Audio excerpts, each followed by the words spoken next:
Hello everybody. तो last class में हम लोग क्या बात कर रहे थे? हम लोगों ने बात किया था किसके बारे में, कि केमिस्ट्री को क्यों सेंट्रल साइंस कहा जाता है। ये इसी चैप्टर में लिखा गया है, इसीलिए इस चैप्टर में डिस्कस किया हम लोगों ने। अब जो है हम लोग किसके बारे में पढ़ना है? मैटर्स के बारे में पढ़ना है, ठीक है। तो अगर हम बात करें ना, मैटर्स मैटर्स क्या होते क्या है? मैटर्स होते हैं हमारे पास में कोई भी ऐसा चीज जिसके पास क्या हो, मास और कुछ ना कुछ स्पेस ऑक्यूपाई करता हो, उसी को हम लोग क्या बोलेंगे? उसी को हम लोग बोलते हैं मैटर, ठीक है। क्या बोलते हैं? मैटर बोलते हैं। तो उसी में हम लोग आगे डिस्कस करेंगे कि मैटर जो है ना, मैटर के हमारे पास में कितने फिजिकल स्टेट होते हैं? 3 फिजिकल स्टेट होते हैं, मेनली 3 ही होते हैं। इसके अलावा 2 और होते हैं, बट वो हमारे सिलेबस में इंक्लूडेड नहीं है, ठीक है ना। और वो दो कौन कौन से हैं? बोस आइंस्टाइन स्टेट, और एक होता है हमारे पास में प्लाज्मा, ठीक है ना। यही होते हैं हमारे पास में, ठीक है। तो देखो कि हमारे पास में अगर बात करें ना, 3 फिजिकल स्टेट होते हैं। एक होता है सॉलिड, दूसरा क्या होता है लिक्विड, और फिर क्या होता है गैसेस स्टेट। अगर हम बात करें शेप एंड वॉल्यूम की, जो कि आप बचपन से पढ़ते आ रहे हो, यानी कि 6 क्लास से आसपास पढ़ते आ रहे हो, कि शेप एंड वॉल्यूम क्या रहा होता है हमारे पास में सॉलिड में? बोथ क्या होते हैं? फिक्स्ड होते हैं। बोथ क्या होते हैं? Both are fixed. अगर हम लिक्विड की बात करें तो लिक्विड में क्या होता है? वॉल्यूम तो फिक्स होता है, volume fixed, but not set. But shape fixed नहीं होता, उसी को हम लोग क्या बोलते हैं? Liquid state. और गैसेस में बोथ आर नॉट फिक्स्ड। इसमें आप क्या लिख सकते हो? बोथ आर नॉट फिक्स्ड, दोनों फिक्स्ड नहीं होते हैं। और पैकिंग ऑफ कंस्टिट्यूएंट पार्टिकल की बात करें कि पैकिंग किस तरह से रही होती है, तो सॉलिड में क्या होता है? क्लोजली पैक्ड होता है, तभी तो वो क्या होता है? रिजिड होता है। यानी कि यहाँ पर क्या होगा? क्लोजली पैक्ड होते हैं। क्या होते हैं? Closely packed. अगर हम लिक्विड की भी बात करें तो लिक्विड भी क्या होता है? लिक्विड में भी क्या होते हैं? लिक्विड में होता है कुछ ना कुछ थोड़ा बहुत कंप्रेसिबल होता है, तो नॉट सो क्लोजली पैक्ड लिख सकते हो आप। क्या लिख सकते हो? Not closely packed, not closely packed. और इसमें क्या होगा हमारे पास में? इसमें भी नॉट क्लोजली पैक्ड। गैसेस के पार्टिकल्स क्लोजली पैक्ड नहीं होते हैं। और नेक्स्ट क्या है? Next is the compressibility. तो कंप्रेसिबिलिटी सॉलिड में क्या होता है? वेरी लो होता है। क्या होता है? वेरी लो, या फिर नॉन कंप्रेसिबल आप बोल सकते हो। क्या बोल सकते हो? Non compressible. क्योंकि उनके बीच में इंटर पार्टिकल स्पेस जो होता है, इंटर पार्टिकल स्पेस का क्या मतलब होता है? कि दो पार्टिकल के बीच का स्पेस। तो स्पेस जो है इनके पार्टिकल्स के बीच में बहुत ही कम होने की वजह से ये क्या होता है? नॉन कंप्रेसिबल होते हैं। और लिक्विड में भी कुछ उसी तरीके से रहा होता है, ये भी क्या होते हैं? नॉन कॉम्प्रेसिबल रहे होते हैं। क्या रहे होते हैं? Non compressible. और अगर हम गैसेस की बात करें तो गैसेस क्या होते हैं? कॉम्प्रेसिबल होते हैं। क्या होते हैं? कॉम्प्रेसिबल। कंप्रेस करके छोटा किया जा सकता है, यानी कि दो पार्टिकल के बीच में गैसेस में काफी ज्यादा खाली स्पेस होता है, इसी वजह से उसको कंप्रेस। जैसे कि आपने एलपीजी एलपीजी गैस देखा है? देखा है मतलब जो घरों में आती है सिलेंडर, ठीक है ना। एलपीजी गैस में क्या होता है? आप कभी अगर थोड़ी बहुत खाली हो जाती है ना, मतलब या फिर आधा हो जाता है, तो आप उठा करके ना, हिला करके दिखाओ, तो आपको क्या ऑब्जर्व होगा? कि ऐसा लगेगा ना कोई लिक्विड भरा गया है। मतलब क्या है? हाईली कंप्रेस करके क्या किया जाता है? गैस को वहां पर फिल किया जाता है। लिक्विड पेट्रोलियम गैस जो होती है उसको हाईली प्रेशराइज करके पैक किया जाता है। और इस वजह से हम लोग बोल सकते हैं क्या? हाईली कंप्रेसिबल होते हैं गैसेस। अब रिजिडिटी की बात करें तो सॉलिड क्या होते हैं? रिजिड होते हैं। क्या होते हैं? रिजिड होते हैं। और अगर लिक्विड की बात करें तो लिक्विड रिजिड नहीं होते हैं। लिक्विड रिजिड होता है क्या? नहीं होते हैं। तो आप क्या लिख सकते हो? Not rigid,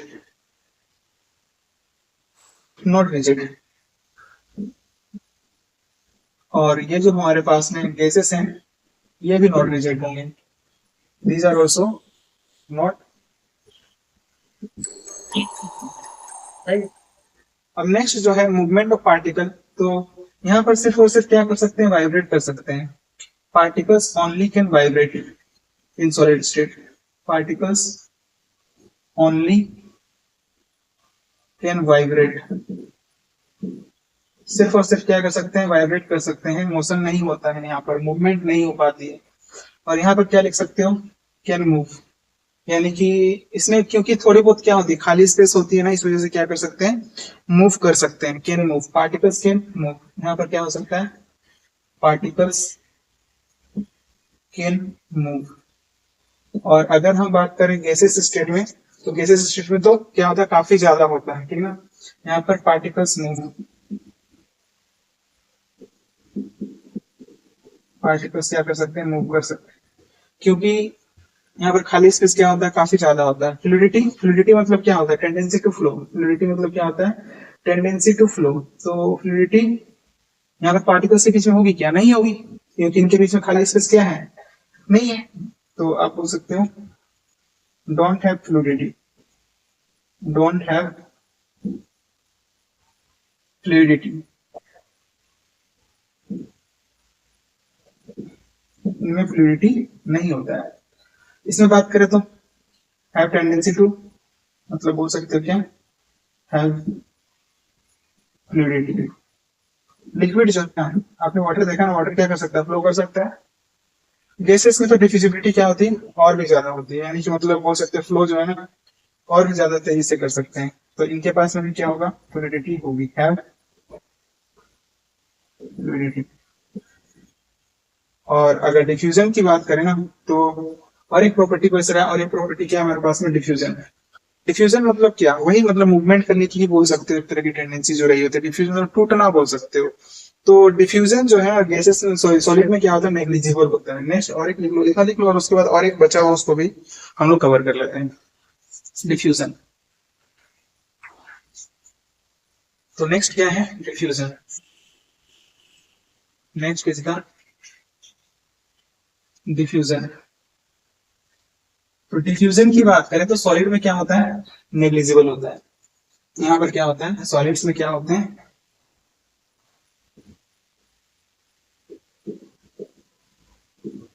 diffusion.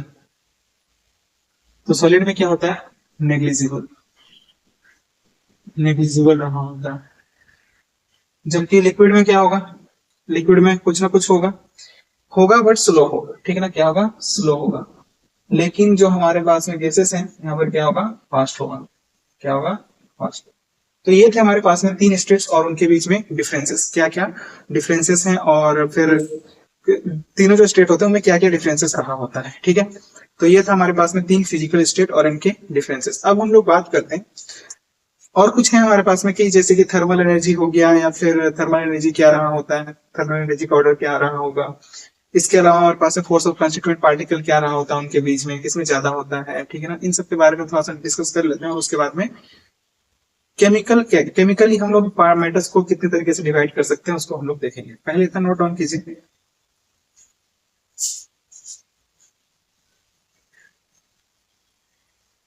तो देखो, some basic concept of chemistry में हम लोग क्या देख रहे हैं, मेटल्स के बारे में देख रहे हैं, तीन फिजिकल स्टेट के बारे में बात कर लिया, उनके डिफरेंसेस के बारे में बात कर लिया। तो अब क्या है कि ये जो तीन स्टेट होते हैं ना, सॉलिड, लिक्विड एंड गैसेस, इनमें थर्मल एनर्जी का ऑर्डर क्या रहा होता है, thermal energy,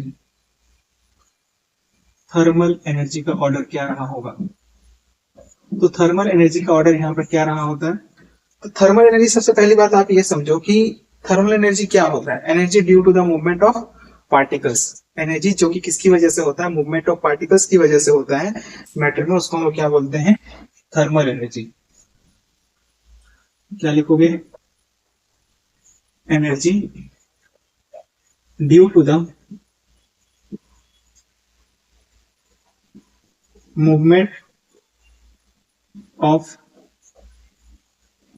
particles in matter.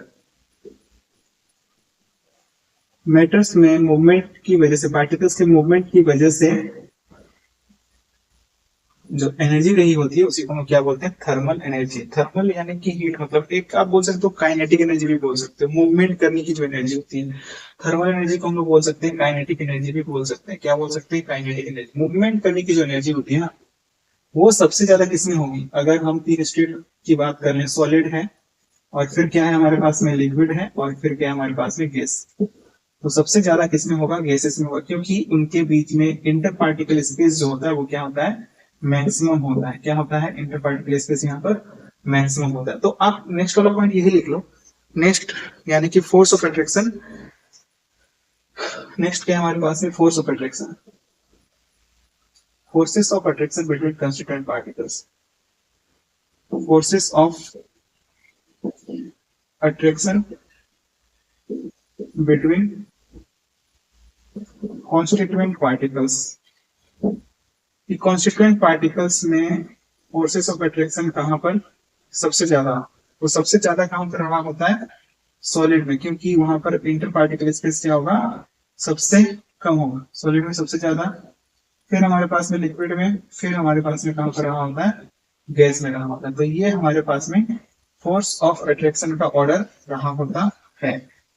And next क्या है, अगर हम बात कर ले इंटर पार्टिकल स्पेस के बारे में, इसके बारे में बात कर ले, inter particle space, inter particle space, जो पार्टिकल्स होते हैं उनमें स्पेस सबसे ज्यादा कहां पर होता है, तो सबसे ज्यादा होता है हमारे पास में गैसेस में, फिर लिक्विड में, फिर सॉलिड में क्या होता है, सबसे कम होता है। तभी तो क्या होते हैं, ये नॉन कंप्रेसिबल होते हैं, कौन, सॉलिड्स।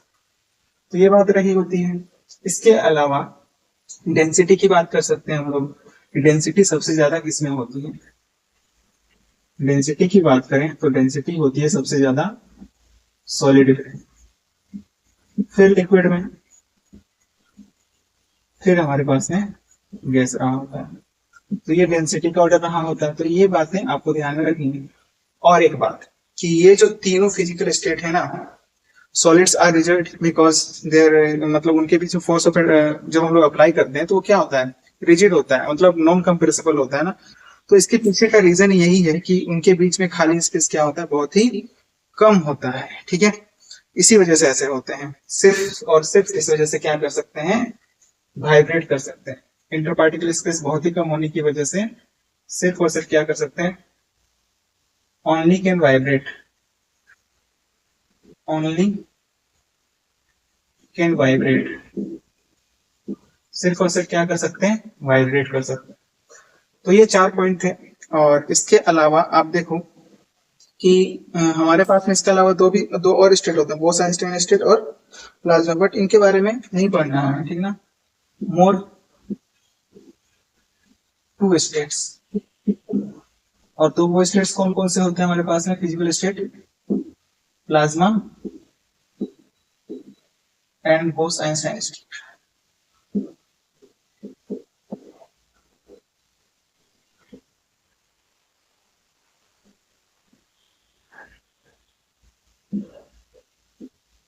बट इनके बारे में आपको नहीं पढ़ना क्योंकि हमारे सिलेबस में है ही नहीं, ठीक है।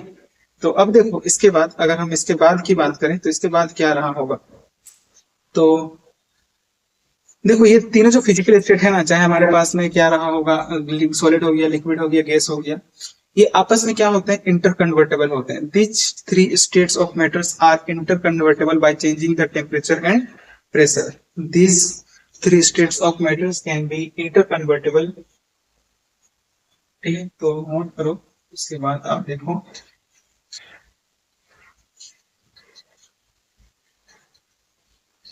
लिखो नेक्स्ट क्या लिखोगे, दिस 3 स्टेट मतलब solid, liquid and gases are interconvertible by changing the temperature and pressure.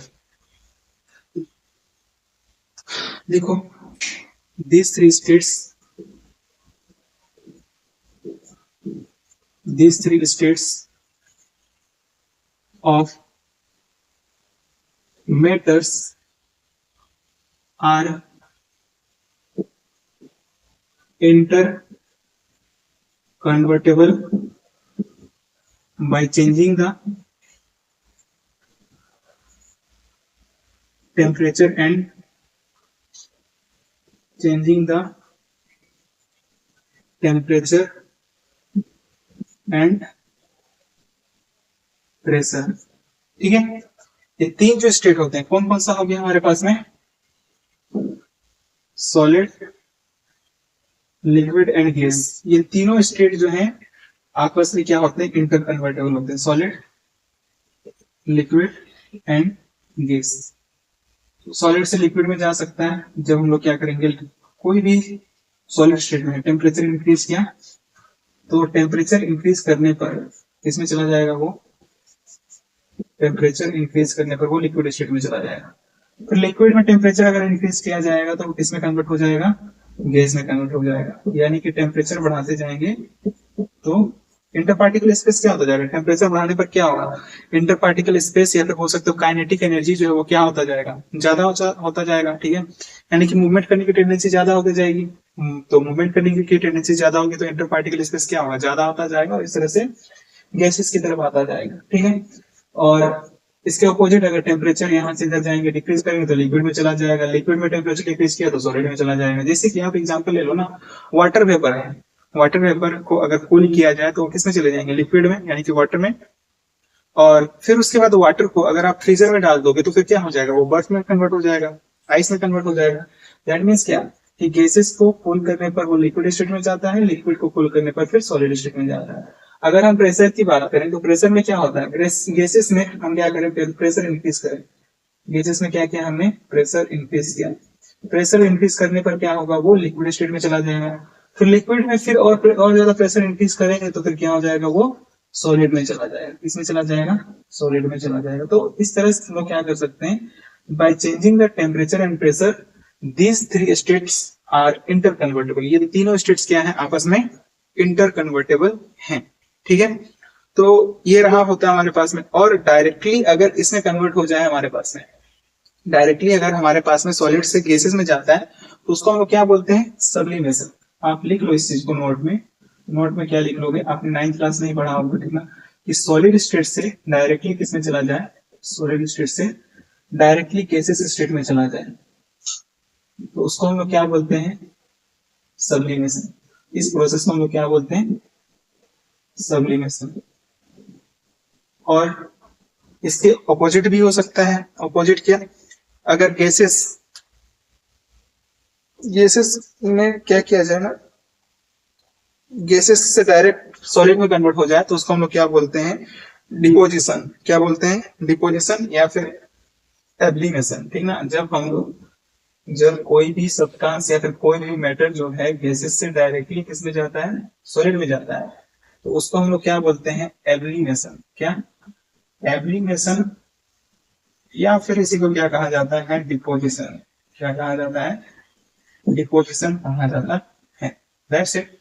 तो ये बात रही होती है, तो आपको ये बात ध्यान में रखनी है। अब हम लोग क्या देखेंगे, अब हम लोग देखते हैं कि जो सॉलिड्स होते हैं ना, सॉलिड्स को हम लोग केमिकली कितने तरह से कैटेगराइज कर सकते हैं, केमिकल क्लासिफिकेशन क्या होगा। ये जो था ये तो फिजिकल स्टेट के अकॉर्डिंग क्लासिफिकेशन था। तो अब हम लोग देखते हैं आगे, आगे क्या देखेंगे, आगे हम लोग देखेंगे मेटल्स का classification on the basis of chemical. ठीक है, केमिकल क्लासिफिकेशन ऑफ मेटल्स। तो नोट कीजिए, और उसके बाद हम लोग केमिकल क्लासिफिकेशन ऑफ मेटल्स के बारे में बात करेंगे।